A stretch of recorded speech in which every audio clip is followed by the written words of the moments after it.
Ο Κύριος, πριν από λίγο καιρό, μέσα στο έλεος του, μας έφερε σε αυτό το έθνος με τη σύζυγό μου λόγω εργασίας. Εσείς, σε ένα στοχασμό, μας μοιραστήκατε και μας διδάξατε να προσέχουμε, να φυλαγόμαστε από την περιέργεια να επισκεπτόμαστε, για παράδειγμα, ναούς, βασιλικές ή, τέλος πάντων, όλα αυτά τα μέρη όπου ασκείται κάποια μορφή ειδωλολατρίας. Η προσωπική μου ερώτηση είναι η εξής: καταλαβαίνω ότι σε αυτά τα μέρη, όπου ο κόσμος συγκεντρώνεται ενεργά και ασκεί τέτοιες πρακτικές, ο Κύριος δυσαρεστείται με αυτό. Αλλά αν ο Κύριος βλέπει αρνητικά, ας πούμε, τον επισκεπτόμαστε αρχαιολογικούς χώρους, που είναι ερείπια, που κάποτε, ίσως πριν από 1000 ή 2000 χρόνια, χρυσή με βανός ναοί, αλλά σήμερα είναι τουριστικοί, αρχαιολογικοί, ιστορικοί χώροι, δυσαρεστείται ο Κύριος με αυτό. Γιατί, για παράδειγμα, έρχονται συγγενείς και εμείς, ως ξένοι σε αυτή τη χώρα, βλέπουμε πολλά ενδιαφέροντα πράγματα για να κάνουμε τουρισμό, αλλά θα ήθελα να ξέρω αν ο Κύριος δυσαρεστείται με αυτό. Σας ευχαριστώ πολύ, αδελφοί. Λοιπόν, αυτό είναι κάτι που ο Θεός το χειρίζεται με κάθε άνθρωπο όπως εκείνος θέλει και εξαρτάται επίσης από την ωριμότητα, από την πνευματική ωριμότητα του ανθρώπου. Από εκεί εξαρτάται. Γιατί υπάρχουν άνθρωποι με αδύναμο νου και μολύνονται, επηρεάζονται από τα πράγματα και τότε αυτό τους κάνει κακό, τους βλάπτει. Ίσως σε αυτούς τους ανθρώπους ο Θεός θα έλεγε μην το κάνεις αυτό. Μην πηγαίνεις σε εκείνα τα μέρη, μην πιστεύεις σε αυτά, μην κάνεις αυτά τα πράγματα, τα έθιμα ή τις τελετουργίες, τις συνήθειες που κάνουν οι άνθρωποι, τα σημάδια και τα ιονά, γιατί υπάρχουν τόσα πολλά σημάδια και τόσες δυσιδαιμονίες, γι' αυτό μην το κάνεις αυτό. Να αποφεύγονται όσο το δυνατόν περισσότερο. Ένας ώριμος άνθρωπος που ήδη έχει τη διδασκαλία, που ήδη κατανοεί πολλά πράγματα, δεν πρόκειται να είναι σαν να χάνει το μυαλό του επειδή δεν βρίσκεται εκεί μπλεγμένος, να κοιτάζει ή να συμμετέχει σε όσα κάνει ή λέει ο κόσμος. Κάθε άνθρωπος πρέπει να αξιολογεί τις περιστάσεις, να εξετάζει τη στιγμή, τον χρόνο, την περίσταση, το γεγονός, να τα μετρά όλα και να παίρνει μία απόφαση, να παίρνει αποφάσεις. Για παράδειγμα, θυμάμαι ότι στη ζωή σε πολλούς ανθρώπους ο Κύριος τους απαγόρευε να πηγαίνουν σε μια καθολική εκκλησία, στη λειτουργία, σε έναν γάμο, σε μια βάπτιση, σε μια παρουσίαση ή γενικά να πηγαίνουν στη λειτουργία. Υπήρχαν άνθρωποι που ήταν μέσα στην εκκλησία, υποτίθεται ότι ήδη ανήκαν στη δική μας εκκλησία και ξαφνικά, λόγω της οικογένειάς τους, πήγαιναν σε αυτά τα μέρη για να μην θυμώσει η οικογένεια. Έτσι πήγαιναν στον γάμο, στη λειτουργία ή στη βάπτιση, τέλος πάντων, και όταν επέστρεφαν στην εκκλησία, το Άγιο Πνεύμα τους έκανε μία παρατήρηση και τους έλεγε «Εγώ δεν έχεις κανέναν λόγο να βρίσκεσαι σε αυτά τα μέρη». Μία φορά θυμάμαι ότι ένας νέος πήγε, δεν ξέρω, ήταν ήδη καιρό στην εκκλησία, είχε ήδη βαπτιστεί από τη δική μας εκκλησία, ήταν ήδη ένας σταθερός πιστός. Αλλά κάποια στιγμή, λέει, είχε μία φίλη, κάποιες φίλες, και μία από αυτές τον κάλεσε στη λειτουργία της Καθολικής Εκκλησίας και πήγε εκεί στη λειτουργία της Καθολικής Εκκλησίας. Και άρχισε να προσεύχεται μέσα του προσευχόμενος στον Θεό. Και λοιπόν σκέφτηκε ότι είχε κάνει το σωστό και ότι τα είχε πάει πολύ καλά με τη φίλη του. Όμως, όταν μετά πήγε στην εκκλησία, όταν ήμασταν στη δοξολογία, ο Κύριος του μίλησε. Ο Κύριος του είπε ναι και σε κανέναν δεν είχε πει τι είχε κάνει και ο Κύριος του είπε ναι και γιατί μου προσεύχεσαι εκεί, σε αυτόν τον τόπο όπου εγώ δεν είμαι, όπου εγώ δεν φανερώνομαι. Εσύ βρίσκεσαι εκεί, σε ένα μέρος όπου δεν πρέπει να βρίσκεσαι και προσεύχεσαι. Εγώ δεν ακούω τις προσευχές. Έτσι του είπε.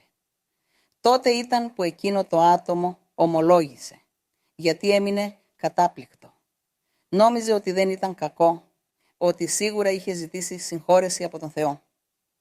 Αλλά ο Θεός τον δίδαξε. Του δίδαξε να μην το κάνει αυτό. Και εκείνος είπε, ναι, είναι αλήθεια. Προσευχήθηκα εκεί, προσευχήθηκα νοερά. Και ο Θεός του έκανε την παρατήρηση. Του είπε ότι εκείνος δεν είχε ακούσει αυτή την προσευχή. Δείτε, ο Θεός ήξερε ότι προσευχήθηκε, αλλά δεν δέχτηκε την προσευχή του. Ο Θεός τα ακούει όλα, αλλά το αν τα δέχεται είναι άλλο πράγμα.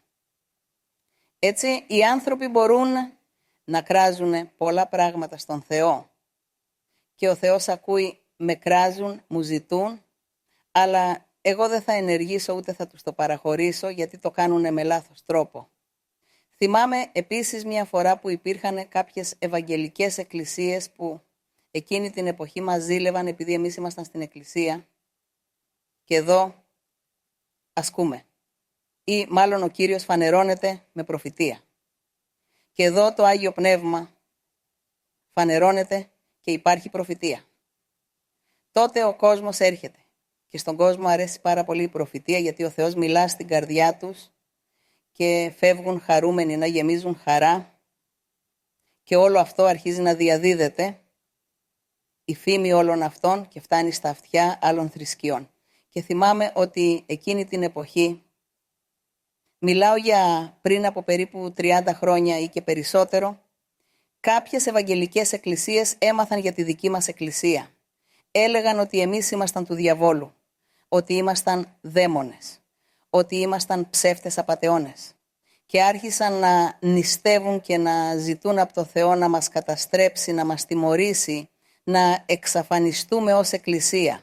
Και μία μέρα το Άγιο Πνεύμα μου είπε και υπάρχουν κάποιοι που με επικαλούνται, μου λέει ο Κύριος. Κάποιοι με επικαλούνται και προσεύχονται και μου ζητούν να σας καταστρέψω, να σας τιμωρήσω, αλλά εγώ θα τιμωρήσω εκείνους για αυτό που κάνουν, γιατί αυτοί είναι που βαδίζουν λάθος. Θα τους τιμωρήσω και θα τους καταστρέψω. Αυτό μου είπε το Άγιο Πνεύμα. Δεν κατάλαβα γιατί μου το είχε πει αυτό ο Κύριος.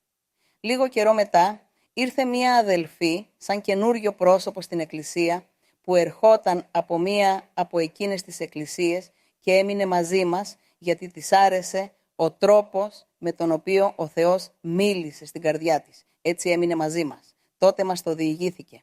Μας λέει, ξέρετε ότι εκεί ο πάστοράς μου συναντήθηκε με 80 πάστορες από 80 εκκλησίες και όλοι νηστεύουν και προσεύχονται ζητώντας από τον Θεό να σας τιμωρήσει, να σας εξαφανίσει.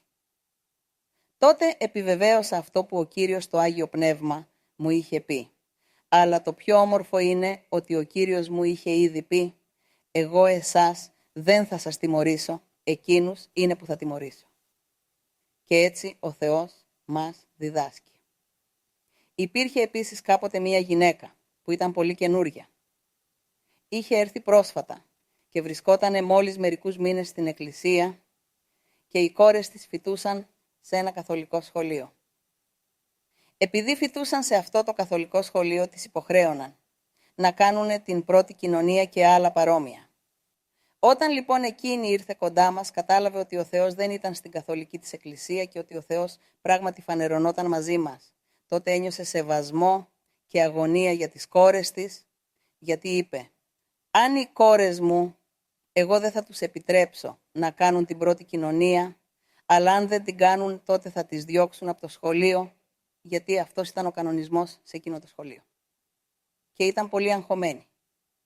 Λοιπόν, εκείνη δεν το είπε σε κανέναν, αλλά ήταν ανήσυχη.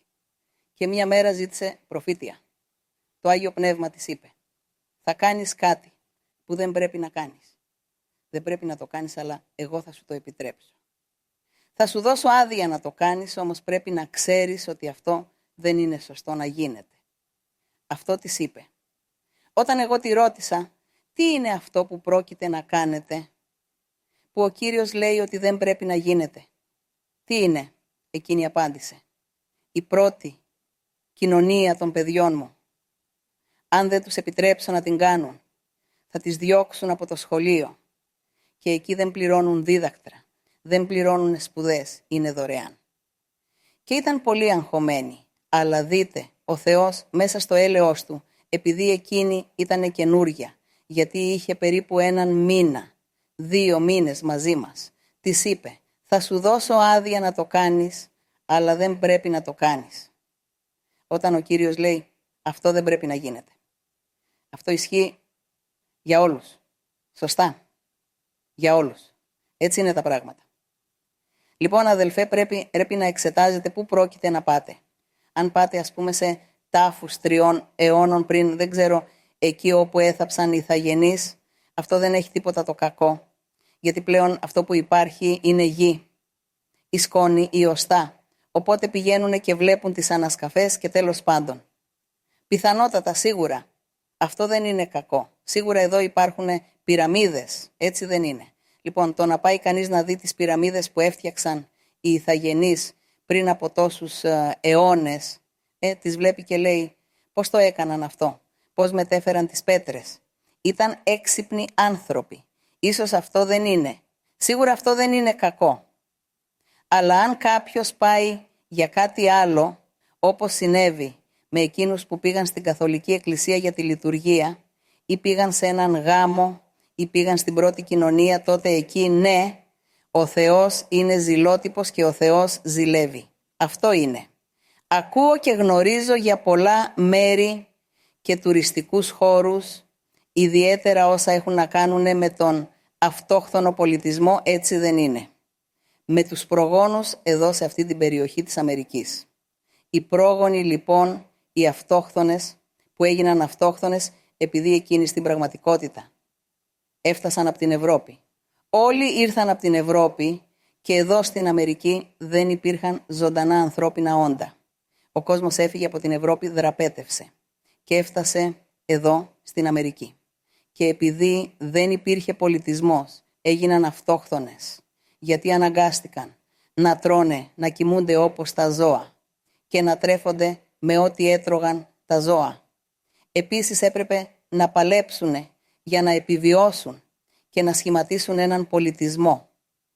Αυτό είναι που βλέπουμε στην Αμερική, σε ολόκληρη την Αμερική. Στη Νότια Αμερική, στην Κεντρική Αμερική, στη Βόρεια Αμερική. Εδώ στο Μεξικό, που επίσης ανήκει στη Βόρεια Αμερική.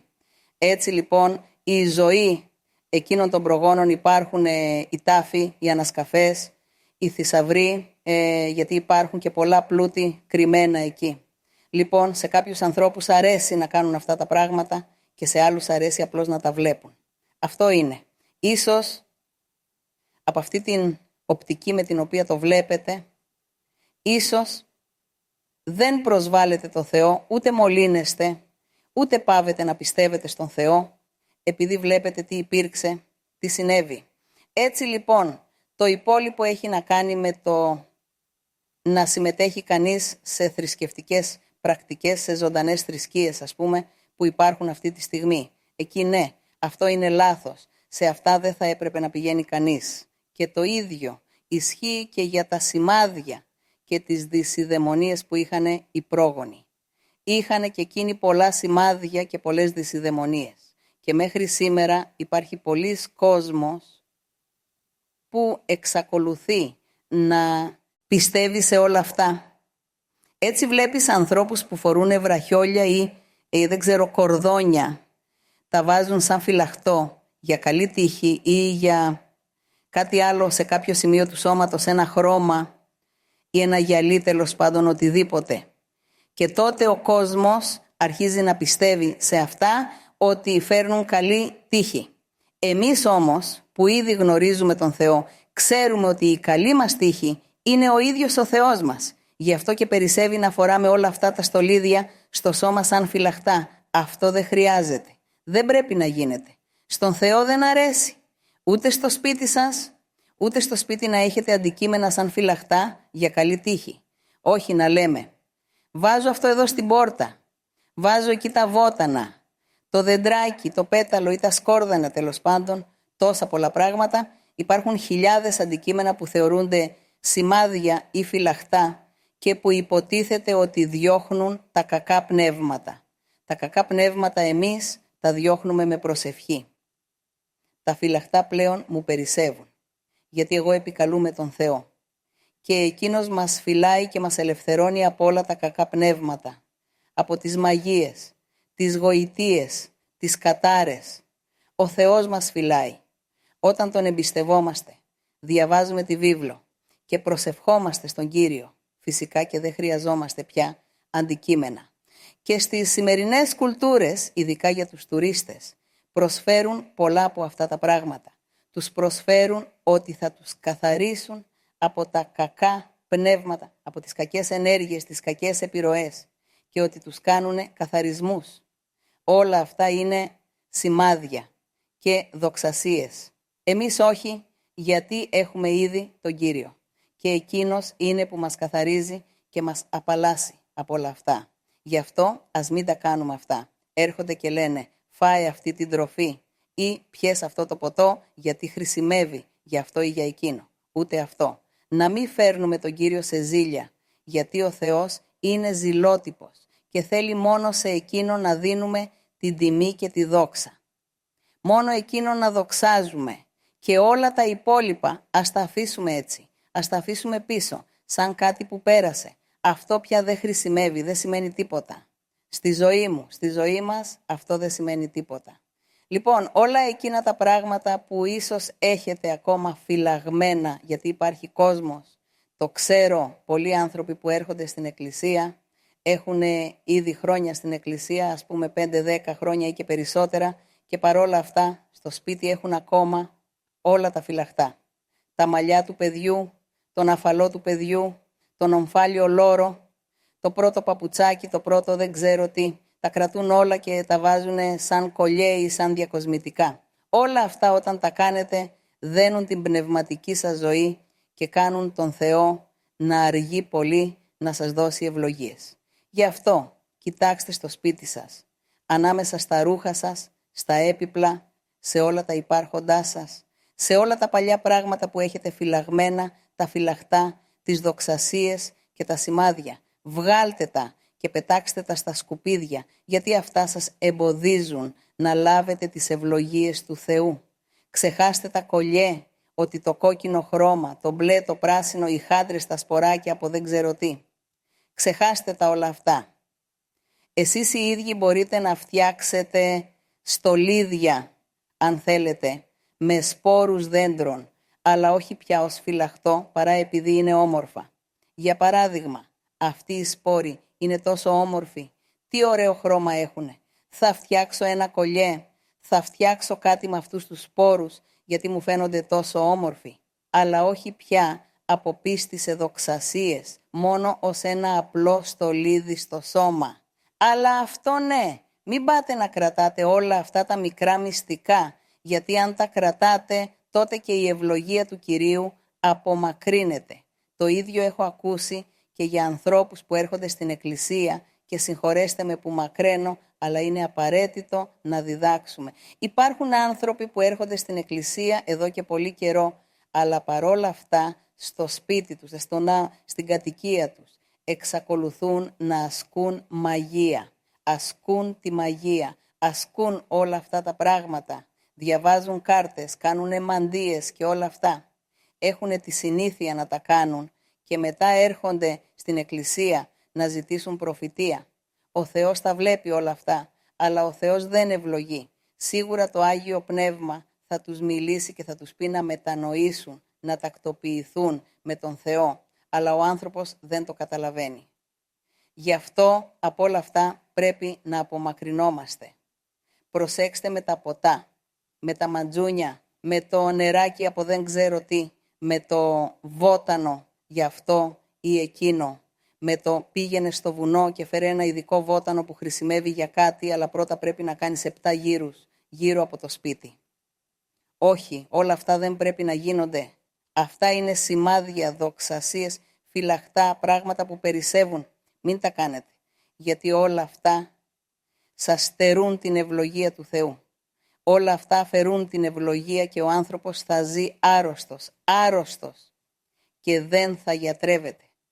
Και λένε εγώ πάω στην εκκλησία, ζητάω προφητεία και ο Θεός λέει ότι θα με θεραπεύσει αλλά δεν με θεραπεύει. Και γιατί? Επειδή έχετε τα φυλαγμένα σας εκεί στο σπίτι. Έχετε όλα αυτά τα πράγματα. Ξεχάστε τα. Ο Θεός είναι πνεύμα και εκείνος τα βλέπει, τα γνωρίζει και τα ακούει όλα. Αν εσείς απλώς διαβάζετε τη βίβλο για να γνωρίσετε τον Θεό και για να δοξάσετε τον Θεό, αυτό είναι αρκετό. Αλλά πρέπει να αφήσουμε όλα αυτά πίσω.